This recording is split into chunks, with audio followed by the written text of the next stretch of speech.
Hello, students. Welcome back. How are you all? Hope you all are doing good.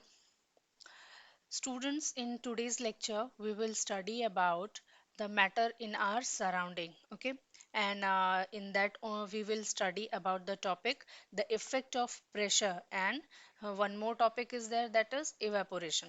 We will see these two concepts in today's class. Okay.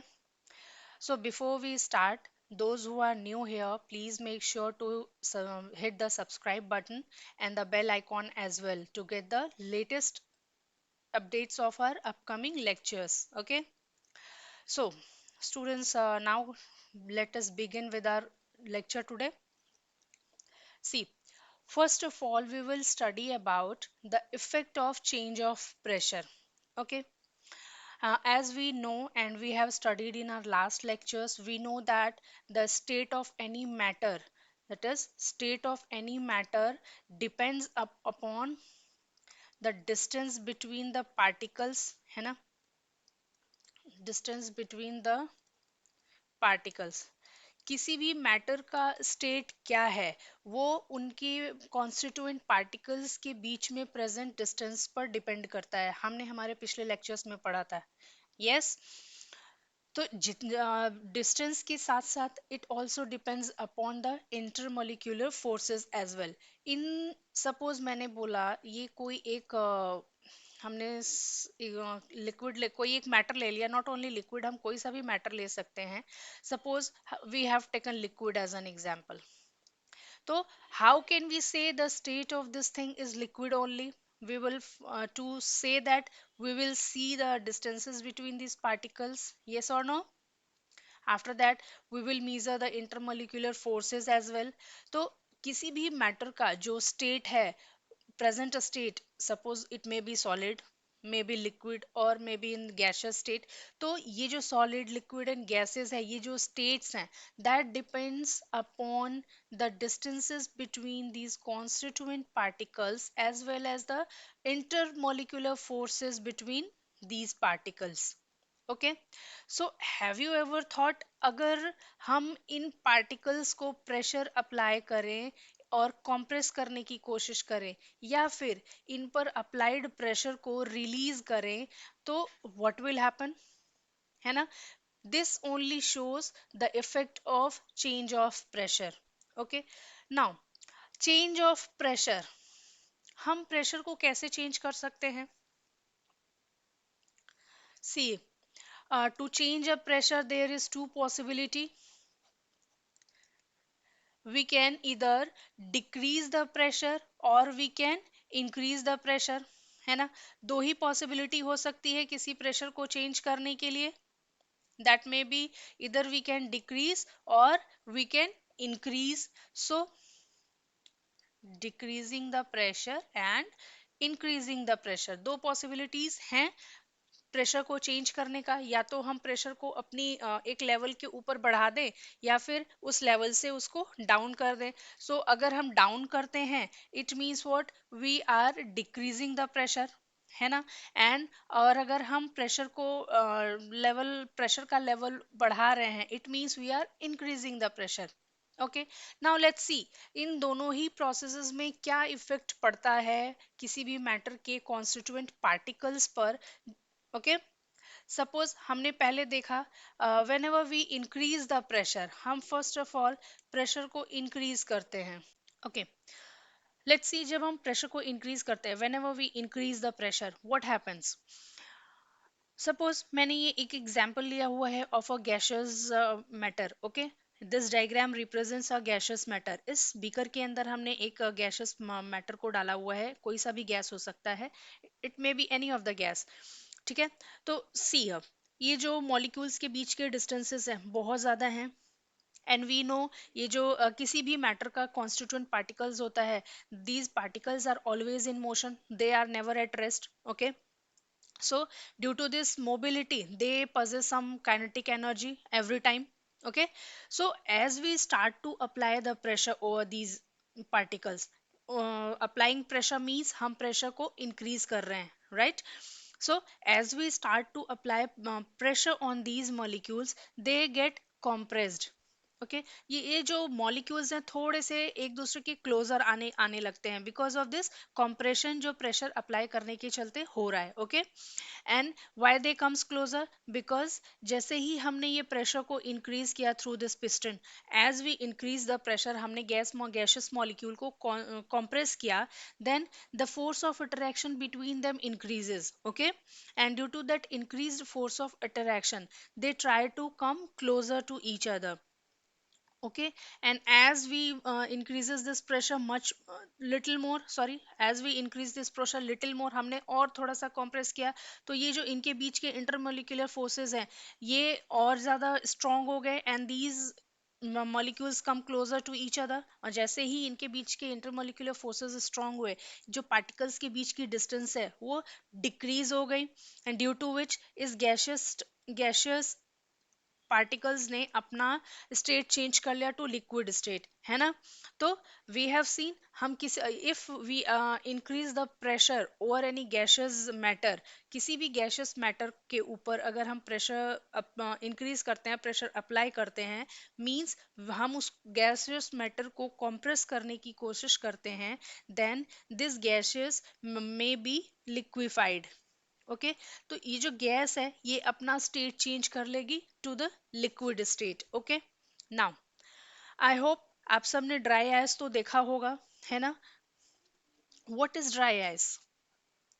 That is solid carbon dioxide. Okay, before to study about solid carbon dioxide, let's see some examples of gases that are compressed to liquids. First one is LPG, a commonly used fuel in our houses, है ना। बहुत ही rare, sorry, commonly used fuel है हमारे घरों में, जो cylinders आते हैं एचपी के, इंडेन के, and many more companies are there. तो ये जो एलपीजी है इसका फुल फॉर्म क्या होता है? That is liquefied petroleum gas. Okay, the second one is CNG. ये इसको भी हम एज अ फ्यूल यूज करते हैं इन आर व्हीकल्स, है ना। हमारी गाड़ियों में सीएनजी यूज होता है in place of petrol and diesel. ये what is the full form of this CNG? That is compressed natural gas. Okay, इन दोनों ही चीजों को हमने, एक पेट्रोलियम गैस एंड दूसरा नेचुरल गैस, बहुत ही high pressure and low temperature पर compress किया, and we stored it in a cylinder। Okay, and we use these two as a fuel, one for cooking in our domestic purpose, and second one as a fuel in vehicles। Okay, and the third example is ammonia gas to liquid ammonia। जब भी हम ammonium gas को high pressure और low temperature provide करते हैं, it changes its state to liquid. Okay, and students, one more thing, जब भी हम प्रेशर इंक्रीज कर रहे होते हैं किसी भी मैटर के ऊपर, then there is a mandatory condition of lowering down the temperature. Okay, if we are increasing the pressure, it becomes mandatory to lower down the temperature। Why so? सी, हमें पता है जो भी मैटर है उसकी कॉन्स्टिट्यूएंट पार्टिकल्स ऑलवेज मोशन में होते हैं। Due to that motion they always possesses some kinetic energy, and जब हम प्रेशर को और ज़्यादा इंक्रीज करेंगे, when we'll try to compress that matter, then due to that compression उनके अंदर की जो मोबिलिटी है वो और ज़्यादा इंक्रीज हो जाएगी। They will gain some more kinetic energy and their motion will increase, and due to that increased motion जो उनका टेम्परेचर है वो धीरे धीरे राइज होने लगता है। ओके, एंड इस राइजिंग टेम्परेचर के कारण इवन बर्स्टिंग भी हो सकती है during the process of compression. So to avoid this bursting, we need to lower down the temperature as we increase the pressure। Okay, now let's see the next point, that is about solid carbon dioxide, which is also known as dry ice। ठीक है, ये जो dry ice है वो क्या होता है? Why it is called as dry ice? See, whenever we decrease the pressure over solid carbon dioxide, तो ये जो सॉलिड कार्बन डाइऑक्साइड है इस change it changes into gas. Okay, solid carbon dioxide के ऊपर से प्रेशर जब भी हम रिलीज करते हैं, whenever we release the pressure means we use to normalise the pressure, we use to bring it to the level of atmospheric pressure. Pressure release करने का मतलब कोई भी चीज स्टोर हुई है बहुत ही हाई प्रेशर में, ओके बहुत हाई प्रेशर के अंडर हमने स्टोर किया है, and to release the pressure means to bring the pressure to the normal atmospheric pressure. Okay, the same condition occurs with solid carbon dioxide. Solid carbon dioxide को store करने के लिए बहुत ही हाई प्रेशर की requirement होती है, as well as of low temperature also. Okay, तो जब भी हम सॉलिड कार्बन डाइऑक्साइड के ऊपर का जो प्रेशर है उसको रिलीज आउट करते हैं, that is we use to decrease the pressure, then this solid carbon dioxide changes to gas. Okay, and one more thing here, no liquid state occurs। ठीक है, during this conversion solid carbon dioxide to gas, liquid का कोई intermediate state नहीं होता है, that is why this solid carbon dioxide is called as dry ice. Okay, and of course जैसे कि हमने प्रेशर को इंक्रीज करते टाइम टेम्परेचर को लोअर डाउन किया था, same thing comes here also. जब हम प्रेशर को डिक्रीज करते हैं then we need to increase the temperature. Okay, both the conditions are vice versa. On increasing the pressure need to decrease the temperature, and on decreasing the pressure need to increase the temperature. Okay, now let's see. This solid carbon dioxide is much more effective than normal ice in cooling. Okay, this creates more cooling effect than the normal ice. That is why the solid carbon dioxide is used to store ice creams, vaccines,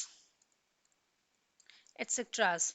okay, ice cream vendors को हम सबने देखा होगा, वो cycle पे जो लेके चलते हैं एंड उनका जो बॉक्स होता है, they use to keep dry ice in that in place of normal ice. Okay, and same thing goes with this vaccines. जो वैक्सीन के छोटे बॉक्स होते हैं, है ना, छोटे छोटे से बॉक्सेस होते हैं, उनके अंदर वैक्सीन को स्टोर किया जाता है।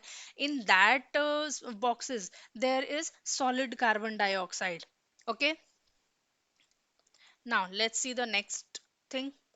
The next concept is of evaporation. What is evaporation? अगर नॉर्मली हम इसको बोलें तो इवेपोरेशन क्या होता है? इवेपोरेशन मींस किसी भी लिक्विड का स्टेट चेंज होना टू गैसियस स्टेट, है ना। जब भी किसी लिक्विड ने अपना स्टेट चेंज कर लिया और वो स्टेट चेंज करके गैसियस फॉर्म में गया, then that process is known as evaporation, right.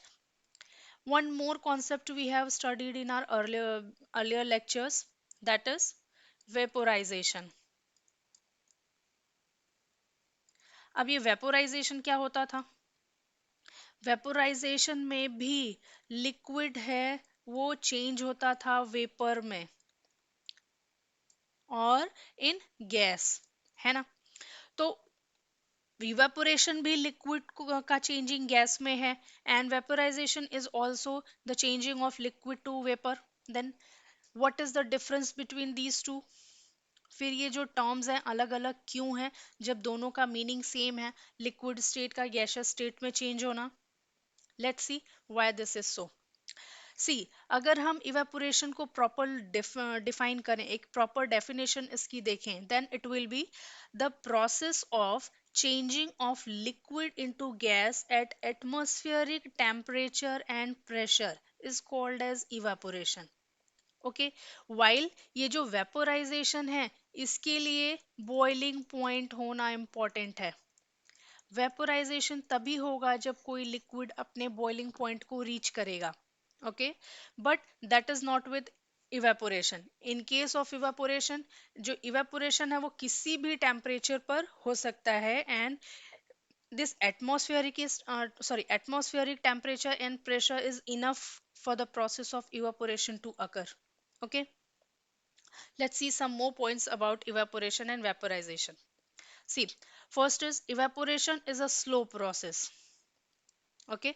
बहुत ही धीरे धीरे से होता है इवेपोरेशन, बिकॉज हमने इसको कोई एक्सटर्नल टेम्परेचर प्रोवाइड नहीं किया है।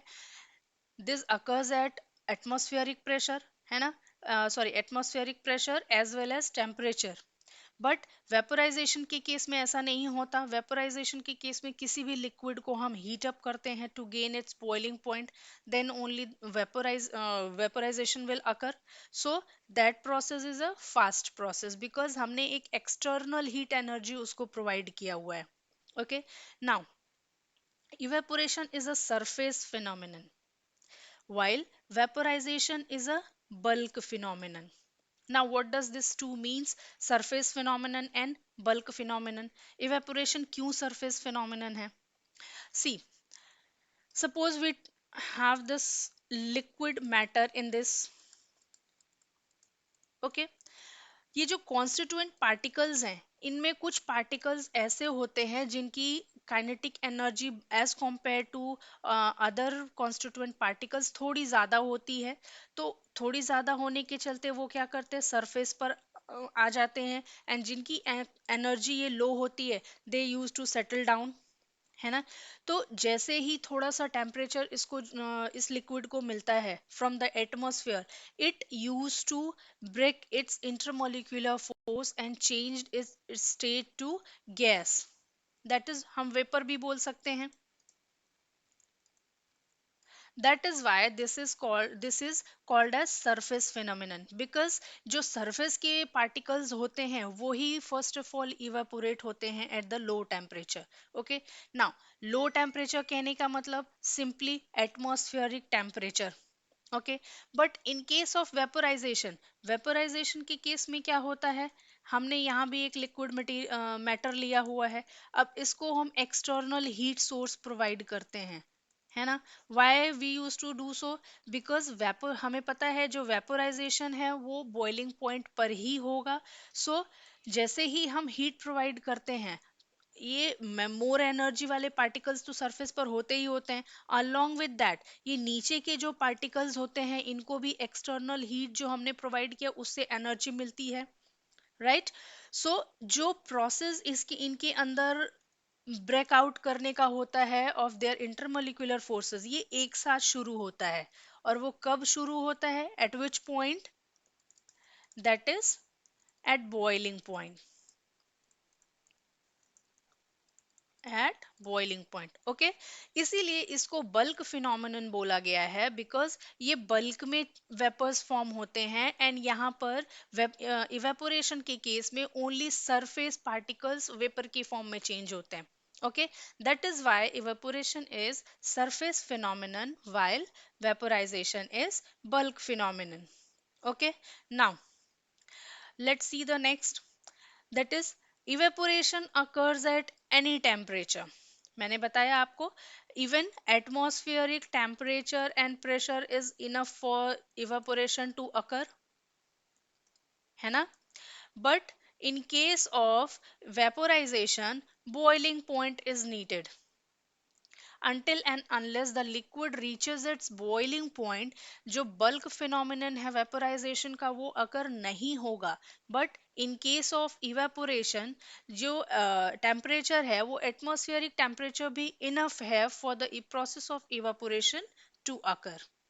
Okay, now see, let's see some factors that affects the evaporation. Factors affecting evaporation. What are those factors that can affect the rate of evaporation? Okay, let's see. The first one is temperature. Second one is humidity of air. After that, surface area of liquid and also speed of wind. Let's see, ये चीजें, ये जो factors हैं ये कैसे effect करते हैं rate of evaporation. First of all is temperature, हमने देखा। सो जैसे जैसे हम टेम्परेचर को इंक्रीज करेंगे, as we increase the temperature, the rate of evaporation also increases. अब देखो ये कैसे हम कह सकते हैं that with increase in temperature rate of evaporation also increases. हमने पीछे देखा अभी, जस्ट हमने स्टडी किया ये जो सरफेस वाले मोर एनर्जी वाले पार्टिकल्स हैं एंड ये लेस एनर्जी वाले पार्टिकल्स हैं जो थोड़े से नीचे सेटल डाउन हो जाते हैं।